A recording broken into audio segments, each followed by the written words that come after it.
ജീവനുള്ള ദൈവത്തിന്റെ ജീവിപ്പിക്കുന്ന വചന സന്ദേശം. പ്രശസ്ത സുവിശേഷകൻ ബ്രദർ സുരേഷ് ബാബു നിങ്ങളോട് ദൈവത്തിന്റെ വചനത്തിൽ നിന്ന് സംസാരിക്കുന്നു. നിങ്ങൾക്കായി പ്രാർത്ഥിക്കുന്നു.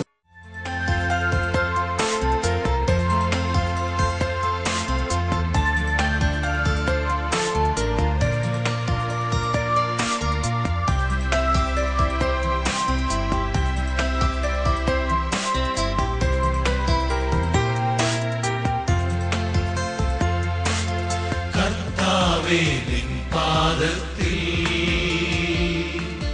ഞാനിതാ വന്നിടുന്നു.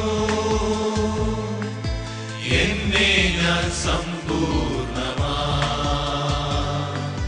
നിൻ കയ്യിൽ തന്നിടുന്നു. എന്നെ ഞാൻ സമ്പൂർണമാ നിൻ കയ്യിൽ തന്നിടുന്നു.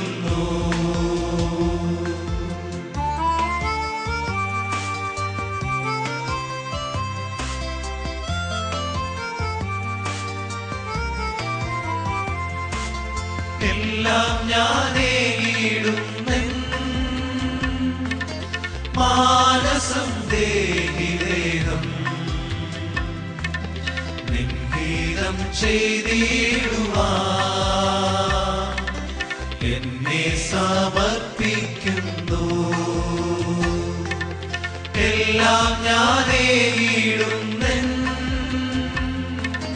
മാനസം ദേഹിദേഹം ഗീതം ചെയ്തിടുവാൻ എന്നെ സമർപ്പിക്കുന്നു. കർത്താവേ നിൻ പാദത്തിൽ ഞാനിതാ വന്നിടുന്നു. എന്നെ ഞാൻ സമ്പൂർണമാ നിൻ കയ്യിൽ തന്നിടുന്നു. എന്നെ ഞാൻ സമ്പൂർണമാ നിൻ കയ്യിൽ തന്നിടുന്നു.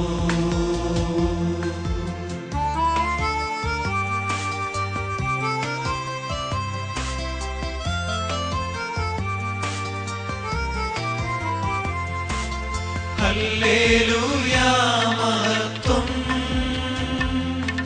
സ്തോത്രമെൻ രക്ഷകന്. ഹല്ലേലൂയ കീർത്തനം പാടും ഞാൻ കർത്താവിന്. ഹല്ലേലൂയ മഹത്വം സ്തോത്രമെൻ രക്ഷകന്. ഹല്ലേലൂയ കീർത്തനം പാടും ഞാൻ കർത്താവിന്. കർത്താവേ നിൻ പാദത്തിൽ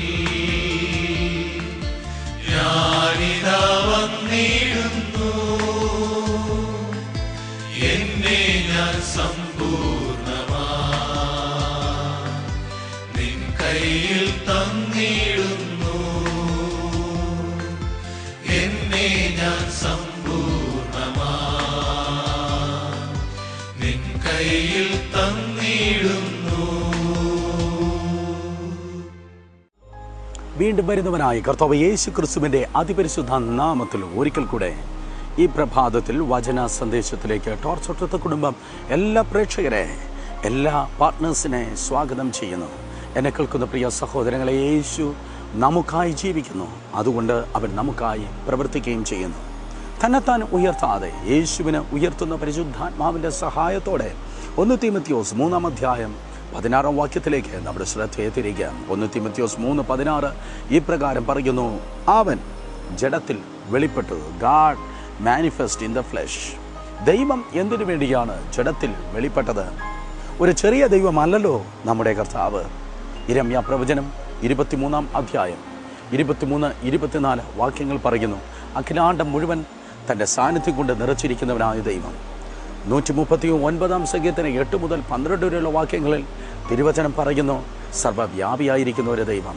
ശലോമോൻ യഹോവയ്ക്ക് വേണ്ടി ഒരു ആലയം പണിതിട്ട് ഈ പ്രകാരം ദൈവത്തിൻ്റെ തിരുസന്നിധിയിൽ പ്രാർത്ഥിക്കുകയുണ്ടായി. 1 രാജാക്കന്മാർ 8-ാം അധ്യായം 27-ാം വാക്യത്തിൽ, അല്ലയോ കർത്താവേ, സ്വർഗാദി സ്വർഗത്തിൽ പോലും അവിടുന്ന് അടങ്ങുന്നവൻ അല്ലല്ലോ. സ്വർഗാദി സ്വർഗത്തിൽ അടങ്ങാത്തവനായ സർവ്വവ്യാപിയായിരിക്കുന്ന ഒരു ദൈവം കാലസമ്പൂർണത വന്നപ്പോൾ സ്ത്രീയെങ്കിൽ വേഷത്തിൽ മനുഷ്യനായി ഈ ലോകത്തിലേക്ക് കടന്നു വരികയുണ്ടായി. യേശു കർത്താവ് വേഷത്തിൽ മനുഷ്യനായി ഈ ലോകത്തിൽ കടന്നു വന്നതിന് ഒത്തിരി കാരണങ്ങൾ തിരുവചനത്തിൽ നിന്ന് നമുക്ക് കാണുവാൻ ഗുണം കഴിയും.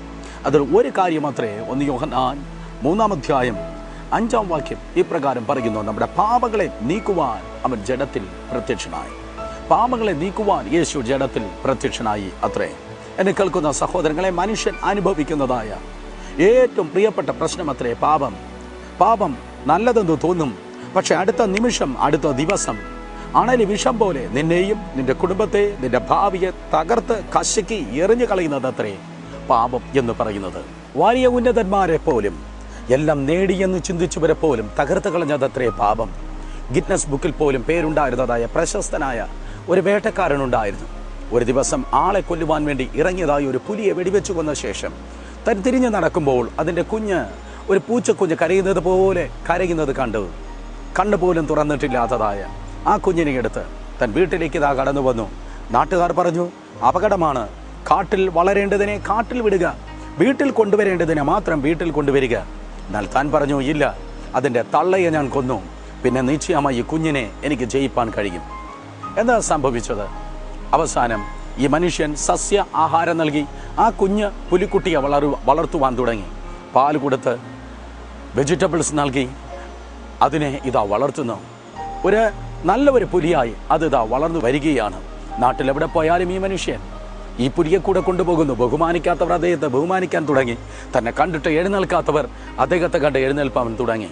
എന്നാൽ ഒരു പ്രത്യേക ദിവസത്തിൽ നല്ലൊരു ബോളിനെ ഇട്ട് ആ പുലിയെ ഇങ്ങനെ കളിപ്പിച്ചിട്ടിരിക്കുമ്പോൾ ആ ബോളിന് വേണ്ടി ആ പുലി ചാടി തൻ്റെ മൂർത്തതായ നഖം കൊണ്ട് തൻ്റെ ശരീരത്തിന് ആഴത്തിൽ ഒരു മുറിവുണ്ടായി. പൈപ്പിൽ നിന്ന് വെള്ളം ചീറ്റി ഒഴുകുന്നത് പോലെ തൻ്റെ തകർക്കപ്പെട്ട ഞരമ്പിലൂടെ രക്തമൊഴുകി. ആ രക്തം കണ്ടപ്പോൾ അതിൻ്റെ ഗന്ധം തൻ്റെ മൂക്കിലടിച്ചപ്പോൾ കാട്ടിൽ വളരേണ്ടിയിരുന്നതായ ആ ഹ്രംസ ജന്തുവിൻ്റെ വലിയ സ്വഭാവം വെളിപ്പെട്ടു. പെട്ടെന്ന് ആ മുറിവിലേക്ക് ആ ഹ്രംസ ജന്തു നോക്കി.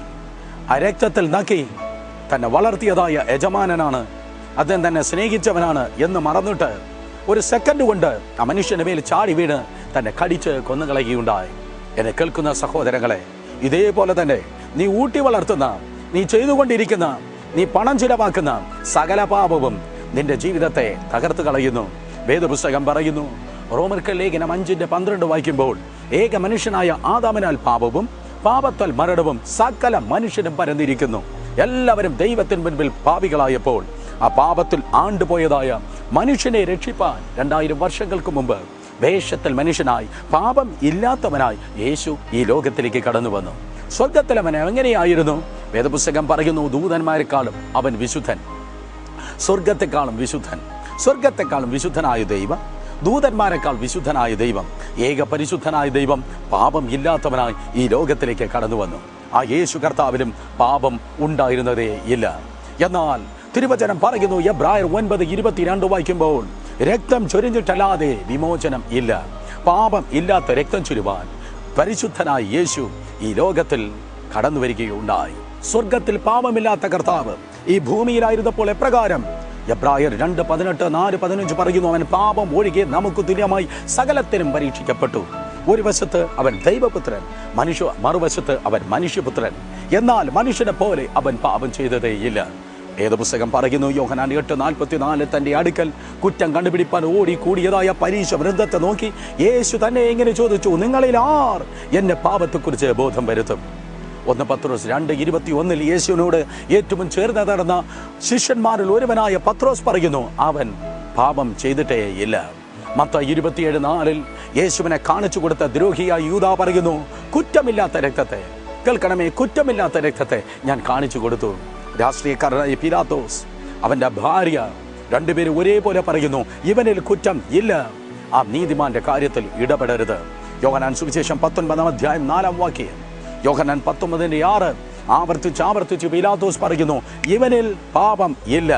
എന്തിനേറെ പറയുന്നു, ദുർഭൂതങ്ങൾ പോലും സാത്താന്യ ശക്തികൾ പോലും ആലേറി വിളിച്ച് യേശുവിന്റെ മുൻപിൽ വിളിച്ചു പറഞ്ഞു, മഹോന്നതനായ ദൈവത്തിന്റെ പുത്ര, എനിക്ക് നിനക്കും തമ്മിൽ എന്ത്? നീ ദൈവത്തിന്റെ പരിശുദ്ധൻ തന്നെ.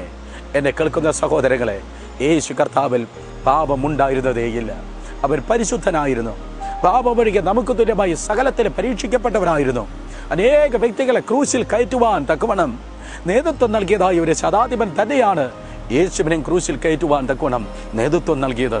എന്നാൽ അനേകർ ക്രൂശിന്മേൽ മരിച്ചത് കണ്ടതായ ശതാധിപൻ തുലം വ്യത്യസ്തമായി യേശു കർത്താവ് ക്രൂശിന്മേൽ മരിക്കുന്നത് അവൻ കണ്ടു. മറ്റുള്ളവർ 3 ദിവസം വരെ അഥവാ 72 മണിക്കൂർ വരെ ക്രൂശിൽ കിടന്ന് തലച്ചോറിലെ ഞരമ്പുകൾ തകർക്കപ്പെട്ട് അവരുടെ സുബോധം നഷ്ടപ്പെട്ട് പുലഭ്യം പറഞ്ഞ് ഭ്രാന്തന്മാരെ പോലെ പുലമ്പി മരിക്കും. എന്നാൽ യേശുവോ അവസാന സെക്കൻഡ് വരെ നല്ല സുബോധമുള്ളവനായി തന്നെ ആയിരുന്നു. ഈ ദിവസം എന്നെ കേൾക്കുന്ന യുവാവേ, യുവതിയെ, നിന്റെ ജീവിതത്തിൽ സുബോധം വരുവാൻ തക്കവണ്ണം യേശു കർത്താവ് സുബോധമുള്ളവനായി തന്നെ ക്രൂശിന്മേൽ കിടന്ന് അവസാനം ഇപ്രകാരം അവൻ പറഞ്ഞു, ഫാദർ, ഇൻടു ദൈ hand I commit my spirit. പിതാവേ, തൃക്കരങ്ങളിലേക്ക് എൻ്റെ ആത്മാവിനെ ഞാൻ ഭരമേൽപ്പിക്കുന്നു. അപ്രകാരം ക്രൂശിന്മേൽ മരിച്ച യേശുവിനെ നോക്കി 100% തലകുലുക്കി സമ്മതിച്ച് ആ ശതാധിപൻ ഇങ്ങനെ പറഞ്ഞു, സത്യം, ഇവൻ നീതിമാൻ ആയിരുന്നു, ഇവൻ ദൈവപുത്രൻ തന്നെ ആയിരുന്നു. വേദപുസ്തകം പറയുന്നു, ശിഷ്യവൃന്ദം പറഞ്ഞു, കാലത്തെ കോടതികൾ പറഞ്ഞു, ദുർഭൂതങ്ങൾ അലറി വിളിച്ചു, യേശു കർത്താവ് പാപം ഒഴികെ നമുക്ക് തുല്യമായി സകലത്തിലും പരീക്ഷിക്കപ്പെട്ടു. എബ്രായർ 9:22 പറയുന്നു, പരിശുദ്ധ രക്തം ചൊരിഞ്ഞിട്ടല്ലാതെ വിമോചനം ഇല്ല. രാഷ്ട്രീയ നേതാക്കന്മാർ മരിച്ചതായ ഒരു ഭൂമിയാണിത്. രക്തസാക്ഷികളുടെ രക്തം ഒത്തിരി വീണിട്ടുണ്ട്.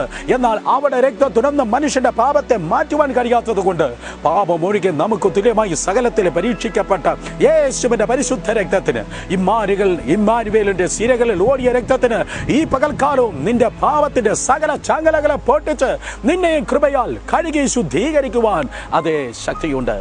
വേദപുസ്തകം പറയുന്നു, ലേവ്യ പുസ്തകം 16-ാം അധ്യായം നിങ്ങൾ വായിച്ചു നോക്കിയാൽ സമാഗമന കൂടാരത്തിന് മുൻപിൽ 2 ആട്ടുകൊറ്റന്മാരെ നിർത്തും. ഒന്നിന്മേൽ അതേ പുരോഹിതൻ കൈവച്ചു പറയും, സകല പാപത്തെയും ഇവൻ വഹിക്കണം.